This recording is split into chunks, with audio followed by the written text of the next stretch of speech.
खुतबा हज्जतुल विदा में एक बारीक बात हुजूर ने भी, ये आपने जरूर समझनी है, बिलखुसूस जो लोग थोड़ा दीन पर अमल कर रहे हैं, जिनका लिबादा मजहबी हो गया, जिन्हें लोग हजरत साहब, कारी साहब, अल्लामा साहब, मुफ्ती साहब, हाजी साहब, बुजुर्गों कह के बुलाते हैं, वो इस पर तवज्जो करें। मेरे नबी पाक सल्लल्लाहु अलैहि वसल्लम ने खुतबा हज्जतुल विदा के मौके पर इरशाद फरमाया, लोगों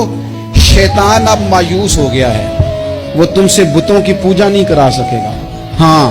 वो तुम्हें छोटे छोटे गुनाहों में मुब्तला करेगा,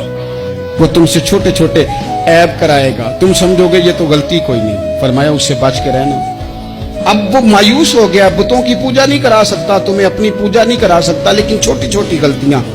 एक मकाम पे फरमाया ना, हमारे सूफिया फरमाते हैं छोटा गुनाह होना तो मोमिन उसे पहाड़ समझता है, इतना बड़ा हो गया है, और मुनाफिक कहता है ये तो कुछ भी नहीं। तो अपनी जिंदगी के अंदर छोटी छोटी कोताहियां, हजरत सादी फरमाया करते थे, सैलाब अचानक नहीं आते, पहले छोटा सा सुराख होता है दरिया के किनारे, उसे बंद ना किया जाए फिर बड़ा हो जाता है, फिर वो टाइम आता है कि बंद टूट जाता है, बस्तियां डूब जाती हैं। पहले छोटा गुनाह इंसान करता है, छोटा,